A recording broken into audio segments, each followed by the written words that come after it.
BJP के राष्ट्रीय अधिवेशन में पीएम मोदी ने सभी कार्यकर्ताओं का किया अभिनंदन, कार्यकर्ताओं को दिया जीत का मंत्र। बीजेपी के अधिवेशन में बोले पीएम मोदी, कहा हमें सबका विश्वास जीतना है, अगले 100 दिनों में नए वोटरों तक पहुंचना है। संत शिरोमणि आचार्य श्री विद्यासागर जी को याद करते हुए भावुक हुए पीएम मोदी, कहा उन्होंने युवाओं को परंपरा से जोड़ा, उनका आशीर्वाद भारत को प्रेरणा देगा। पीएम मोदी ने कहा विपक्ष भी लगा रहा एनडीए 400 पार का नारा, बीजेपी को भी 370 का आंकड़ा करना होगा पार, सारे लक्ष्य हासिल करना बीजेपी की शर्त। पीएम मोदी ने कहा पूरे देश ने माना है, हमने आतंकी और महाघोटालों से मुक्ति दिलाई है, 10 साल का कार्यकाल बेदाग रहा। अधिवेशन में भारत माता के नारों के साथ गृह मंत्री अमित शाह ने शुरू किया अपना संबोधन और कहा अधिवेशन से विकसित भारत का संकल्प लेकर जाएंगे।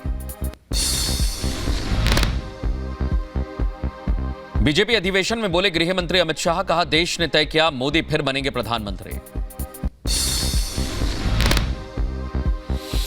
राजधानी दिल्ली में बीजेपी अधिवेशन में बीजेपी अध्यक्ष जेपी नड्डा का संबोधन और कहा 22 जनवरी का दिन ऐतिहासिक। अधिवेशन में जेपी नड्डा ने किया भगवान रामलला का जिक्र, कहा राम मंदिर का बीजेपी का संकल्प था, भारत राम राज्य से प्रेरित हो रहा है। बीजेपी ने लोकसभा चुनाव के लिए जारी किया थीम सॉन्ग, गाने में दिखी भारत के विकास की झलक। आंखों से छलके सपने सच करके दिखलाए हैं, नई उमंग है, नई तरंग है, आशा के दीप जलाए हैं, बढ़ना हर उम्मीद के पार, नए भारत की यही पुकार।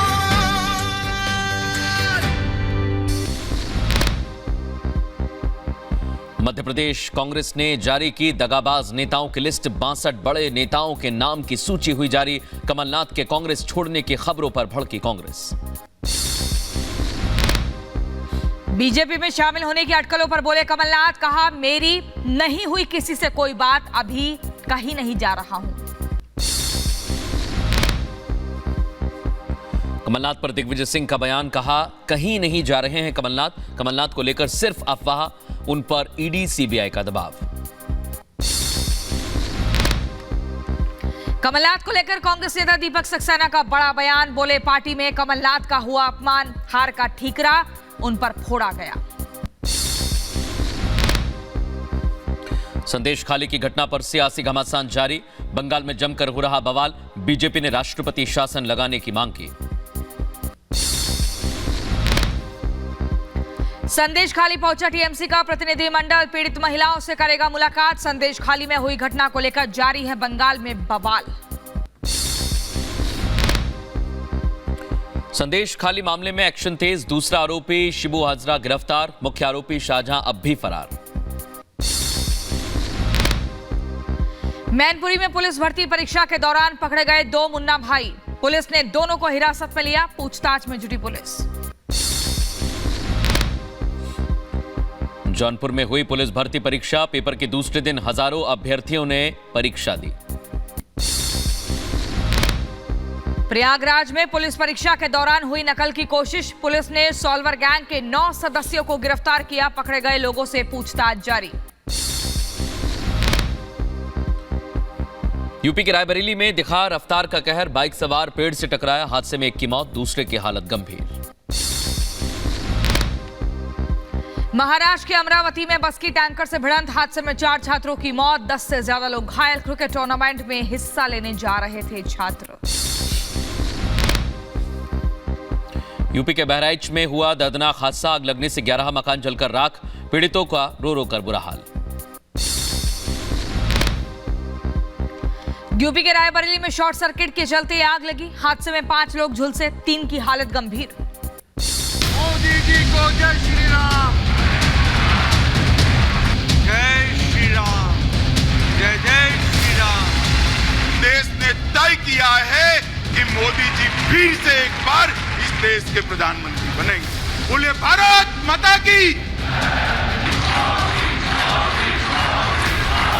आज विपक्ष के नेता भी एनडीए सरकार 400 पार के नारे लगा रहे हैं। अब की बार इस मिशन पर हमें जुट जाना है।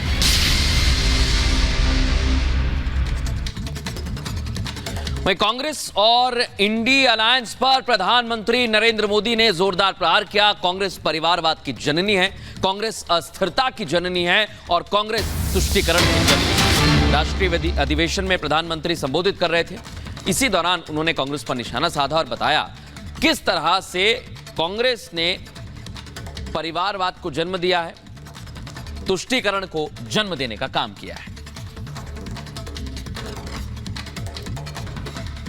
तो बड़ी खबर आपको बता रहे हैं। आप देखिए, कांग्रेस जो है अस्थिरता की जननी है। पीएम मोदी ने कहा कांग्रेस तुष्टीकरण की जननी है।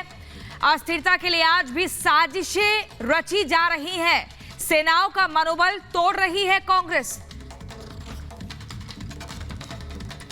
राजनीति में दिलचस्पी रखता है और जिसके लिए लोकतांत्रिक मूल्य प्रमुख रहते हैं,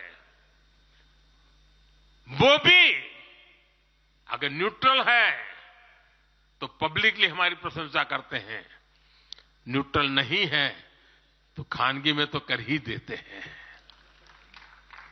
इसकी एक बड़ी वजह है, हमने समय के साथ खुद को सकारात्मकता के साथ बदलने का प्रयास किया है।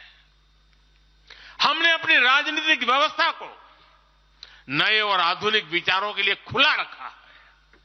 आजादी के बाद वर्षों तक जिन्होंने हमारे देश पर शासन किया, उन्होंने एक व्यवस्था बना दी थी। उस व्यवस्था में कुछ बड़े परिवारों के लोगों को ही सत्ता के केंद्र में रहे, उनके आसपास रहने वाले लोगों को ही राजनीतिक ताकत मिलती रही। अहम पदों पर परिवार के करीबियों को ही आगे बढ़ाया गया। हमने इस व्यवस्था को भी बदल दिया। हमने नए लोगों को मौका दिया कि वो हमारी व्यवस्था का हिस्सा बने और परिणाम ला करके दिखाएं।